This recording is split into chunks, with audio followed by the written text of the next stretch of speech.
Papa mummy दोनों ही बोलते हैं विद्यार्थी के 5 लक्षण होते हैं, काक, चेष्टा, बको, ध्यान, श्वान, निद्रा, अल्पाहारी, गृह त्यागी। तो इस पे ही बस अमल करना है, मैंने भी अमल किया, सभी को अमल करना चाहिए। टॉपर बनने की चाहत थी या आपकी चाहत क्या थी? टारगेट थी कि स्टेट लिस्ट में नाम आए, टॉपर लिस्ट में, तो टारगेट स्टार्टिंग से एक मेरे माइंड में भी था ये टारगेट। ईमानदारी और अपनी त्याग और निष्ठा के बदौलत उन्होंने इस सेकंड रैंक को अचीव किया। हालांकि उनसे बात करने के बाद पता चल रहा है कि वो सेकंड जो रैंक है उनसे सेटिस्फाइड नहीं है, क्योंकि उनकी टारगेट था स्टेट टॉप करने का।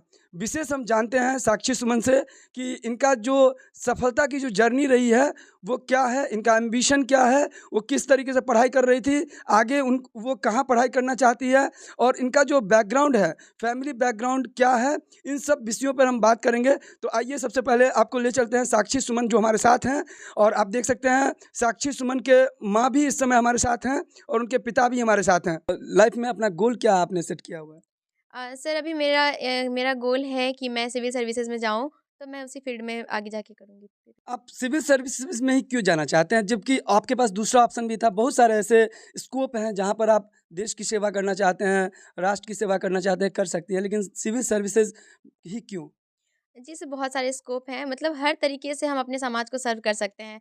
एक टीचर भी सर्व करता है, एक मीडिया भी, आप भी सर्व कर रहे हैं, तो सब करते हैं। लेकिन एक होता है कि हमारे आस-पास जो समस्या है, उसके लिए हमारे पास अथॉरिटी होना चाहिए, पावर होना चाहिए।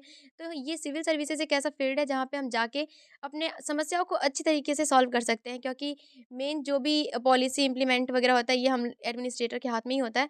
तो ये एक ऐसा फ़ील्ड है, जहाँ पे जाके हम समाज की समस्याओं को अच्छी तरीके से सुलझा सकते हैं। तो मेरा इसीलिए इस फ़ील्ड में ज़्यादा झुकाव है। भाई बहन क्या करते हैं आपके? जी, मेरी बहन है मुझसे छोटी, वो अभी 12th में गई है और मेरा भाई 10th का एग्ज़ाम दिया है इस बार। मेरे भाई का नाम आनंद गौरव है और बहन का स्वाति सुमन।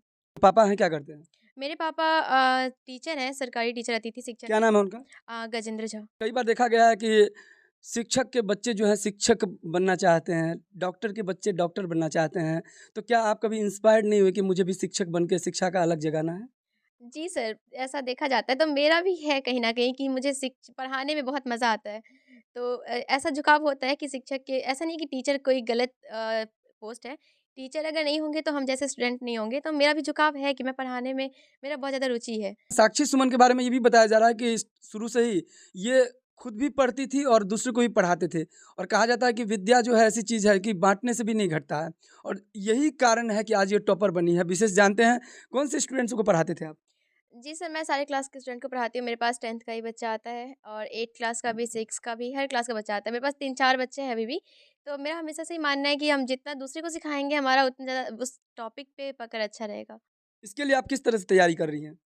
अभी तो कुछ नहीं है, आगे जाके ग्रेजुएशन करना है पहले, तो वही रहेगा कि आगे ग्रेजुएशन अच्छे से हो जाए, उसके बाद फिर इसका तैयारी होगा। क्या आप सिविल सर्विसेज की तैयारी करने के लिए बिहार में ही रहेंगे या बिहार से बाहर जाएँगे? जी सर, इच्छा तो है कि आउट ऑफ बिहार जाके तैयारी हो, तो जैसा सिचुएशन रहेगा, जैसा पॉसिबल हो, इच्छा रहेगी कि बिहार से बाहर जाके पढ़ाई हो। बिहार में भी अच्छी-अच्छी यूनिवर्सिटी हैं, अच्छे-अच्छे संस्थान हैं, फिर बिहार से बाहर जाने की सोच क्यों है?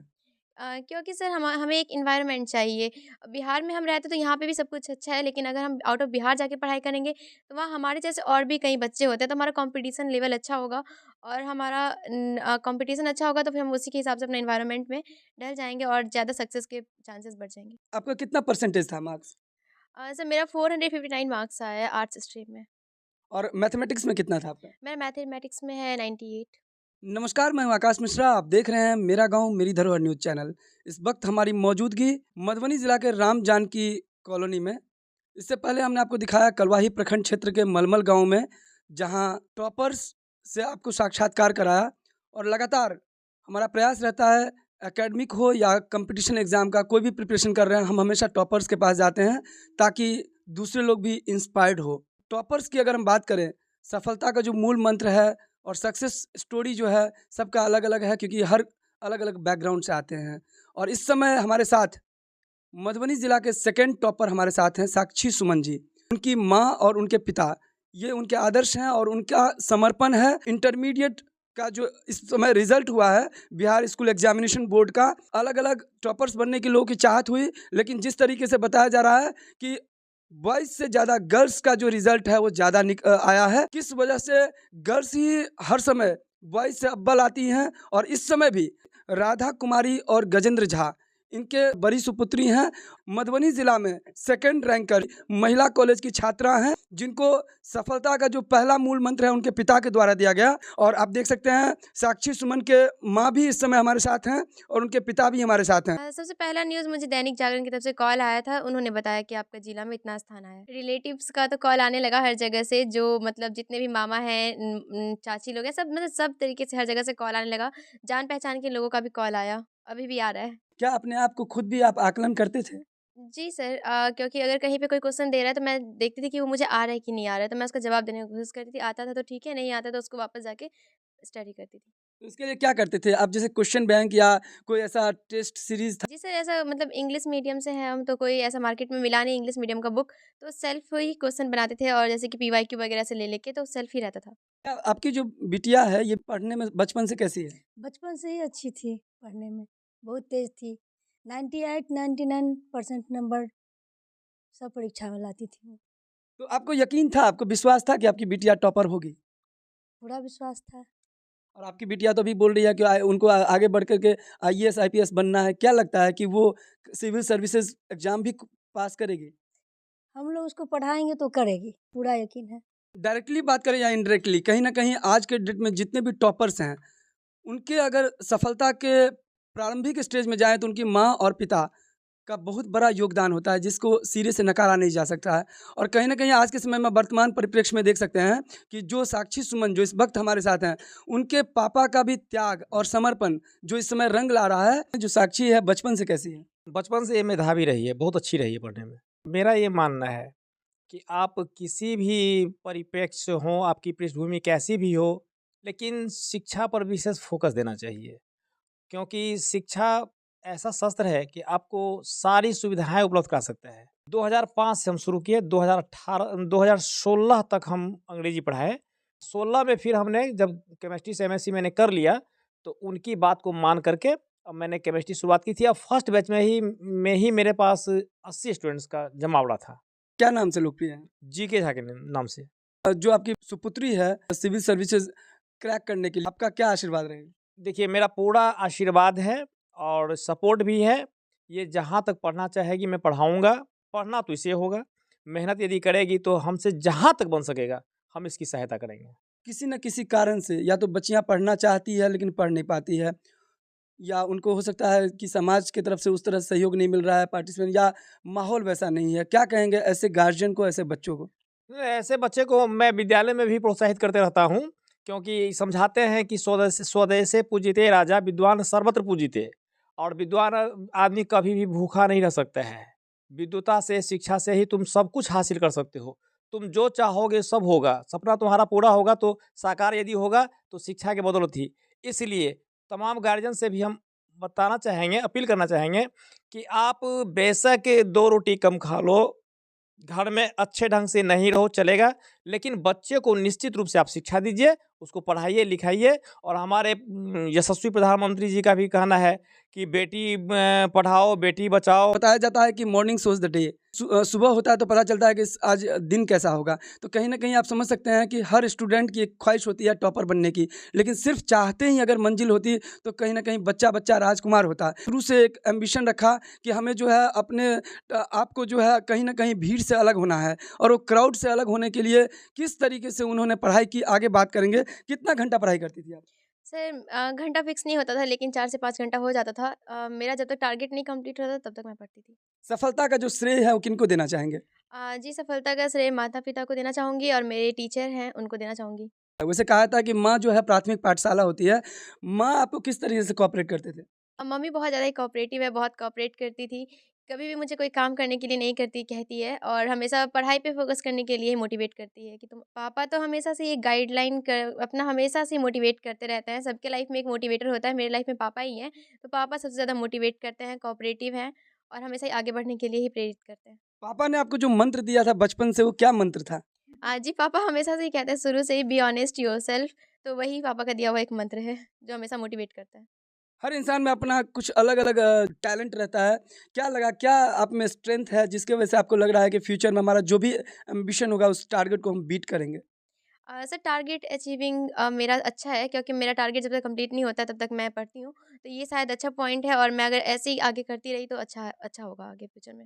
मैथमेटिक्स में 98% आया था, किनको क्रेडिट देना चाहेंगे? आपको सेल्फ स्टडी। ये मैथमेटिक्स की टीचर है मेरे एसके सर, नवरत्न में पढ़ाते हैं यहीं मधुबनी में।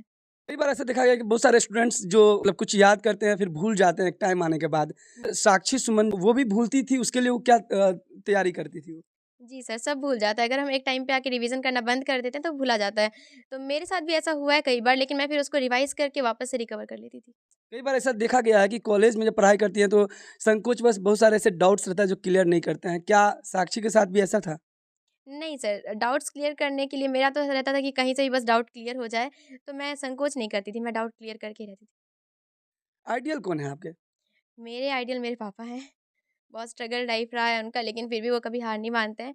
तो मेरे लिए मेरे आइडल मेरे मम्मी-पापा ही हैं। जैसे मान के चलिए आपने सिविल सर्विसेज का एग्जाम दिया, क्रैक कर लिया। उस समय देखा जाता है बहुत सारे चैलेंजेज आते हैं। तो दोनों में से आप पहला प्रायोरिटी किसको देंगे? जहाँ पर ज़िला में अगर कोई ऐसा संवेदनशील ऐसा कोई टफ सिनेरियो आ गया जबकि आपके घर में एनिवर्सरी हो रहा है, तो उस समय में फैमिली फंक्शन में जाएँगे या आप अपने काम को ज़्यादा इम्पोर्टेंट देंगे? सर एनिवर्सरी है कि वो हर साल आ जाएगा। लेकिन अगर कोई जिला में कोई प्रॉब्लम चल रहा है, तो वो अगर अब भी नहीं टैकल किया जाएगा तो फिर आगे जाके ज़्यादा वो बढ़ सकता है। तो मैं फैमिली फंक्शन को ज़्यादा नहीं दूँगी इम्पोर्टेंस, मैं वहाँ जाके जिला की समस्या को सॉल्व करूँगी। टॉपर्स हर कोई बनने की चाहत रखते हैं। क्या उनको आप सफलता का टिप्स देना चाहेंगे? क्योंकि हर कोई चाहता है टिप्स मिले और उस तरह से वो जो है लंबी छलांग ले। क्या टिप्स देना चाहेंगे? जी सर, टॉपर कोई भी बन सकता है, एवरेज से एवरेज बच्चा भी बन सकता है। बस इतना है कि आप अपने आप की तरफ डेडिकेटेड रहो, पढ़ाई करो अच्छे से, जो भी सिलेबस है उसको कंप्लीट करो, अपने बुक्स रीडिंग पे ज़्यादा फोकस करो, एनसीईआरटी बुक पे फोकस करो। टॉपर कोई भी बन सकता है, ऐसा नहीं है कि कोई बहुत ज़्यादा ही पढ़ने में अच्छा है तो वही टॉपर बन जाएगा। लेकिन अगर आपको आगे कुछ अच्छा करना है तो आपको कुछ चीज़ों को सैक्रिफाइस करना पड़ेगा। ये थे टॉपर्स। आपको हमने दिखाया वीडियो के माध्यम से और ये वीडियो उन सारे जितने भी स्टूडेंट्स हैं जो एकेडमिक कर रहे हों, चाहे कॉम्पिटिशन एग्ज़ाम की तैयारी कर रहे हों, सारे लोगों के लिए यूज़फुल होगा। और हमारा हमारा हमेशा प्रयास रहता है ऐसे स्टूडेंट्स से हम आपको इंट्रोड्यूस कराएँ। क्योंकि कई बार क्या होता है सक्सेस ब्रीड्स सक्सेस, सफलता ही सफलता को जन्म देती है। ऐसे सारे स्टूडेंट्स क्योंकि आप में जो क्वालिटी है हो सकता है दूसरे में ना हो और दूसरे की जो क्वालिटी है जो अच्छी चीज़ें हैं वो आप में ना हो। तो एक दूसरे से लर्निंग होता है, एक दूसरे से सीखने का हमेशा एक भावना होता है और वही सीखने का जो ललक है वही एक इंसान को सक्सेस बना देता है। कहा जाता है कि life is 10% what happens to me and 90% how I react to it. आप अपनी सोच के खुद ही मालिक हैं। जितना बड़ा आप लक्ष्य साधेंगे उसी क्रम में आप उतना मेहनत करेंगे क्योंकि मेहनत का कोई दूसरा विकल्प नहीं है। क्या कहेंगे सिर्फ मेहनत करने से इंसान टॉपर बन सकता है या उसके लिए कुछ और भी जो है उनका मैनेजमेंट होना चाहिए? जी सर, मेहनत करने से टॉपर बन सकता है, लेकिन मेहनत भी सही डायरेक्शन में होना चाहिए। आप स्मार्ट स्टडी करिए, ये नहीं कि हम बहुत सारी चीज़ पढ़ रहे हैं, रिलेवेंट चीज़ पढ़िए और जिससे हमें सक्सेस मिल सकता है, आप उन चीज़ पे फोकस करिए और मेहनत करिए। मेहनत तो सबसे ज़्यादा की फैक्टर है। ऐसा भी कोई फेस है जिसको लेकर के लग रहा है कि साक्षी जी जो है उनको देख कर के इंस्पायर्ड हो रहे हैं कि वो कहीं न कहीं उस सक्सेस पे पहुँचे हैं? जी सर, एक तो मेरे पापा ही हैं और पापा के पापा के स्टूडेंट वगैरह हैं जो बहुत ज़्यादा अच्छा कर रहे हैं। तो एक है मुकुंद भैया, तो वो जिस तरीके से यहाँ के म मध मधुबनी के माहौल से निकल के इतने बड़े पोस्ट आईएएस हैं वो आज, तो सर उनको देख के इंस्पायर। तो अभी आपने सुना साक्षी सुमन से उनकी सफलता की जर्नी कैसी उनका पूरा रहा है सफलता का, किस प्रकार से उन्होंने 10+2 में आज मधुबनी ज़िला में सेकंड टॉपर आई हैं और किस प्रकार से उन्होंने पूरी तैयारी की थी। देश की जो धड़कन है वो गाँव में बसती है और गाँव में ऐसे धरोहरों की हम तलाश करते रहते हैं। आशा करेंगे ये वीडियो आपको अच्छा लगेगा। अगर अच्छा लगे तो इस वीडियो को शेयर कीजिएगा और अगर इस चैनल पे अभी तक नए हैं तो चैनल को सब्सक्राइब कीजिएगा ताकि इस तरह का लेटेस्ट अपडेट मधुबनी जिला के तमाम खबर हम आपको दिखाते रहें। विशेष फिर मिलते हैं नए वीडियो में नए न्यूज़ के साथ, तब तक देखते रहिए मेरा गाँव मेरी धरोहर न्यूज़। सफलता है कि आपने जो सोचा है, जो आपके मन में है, आप अगर उसको अचीव कर लेते हैं पूरी लगन के साथ, पूरे डेडिकेशन के साथ और अपने मम्मी-पापा को प्राउड फ़ील करवाते हैं आप, तो वही आपके लिए असली सफलता होगी। जब सभी आप पे गर्व से कह सकें कि हाँ, ये मेरी बेटी है, हाँ, मैं इसे जानती हूँ।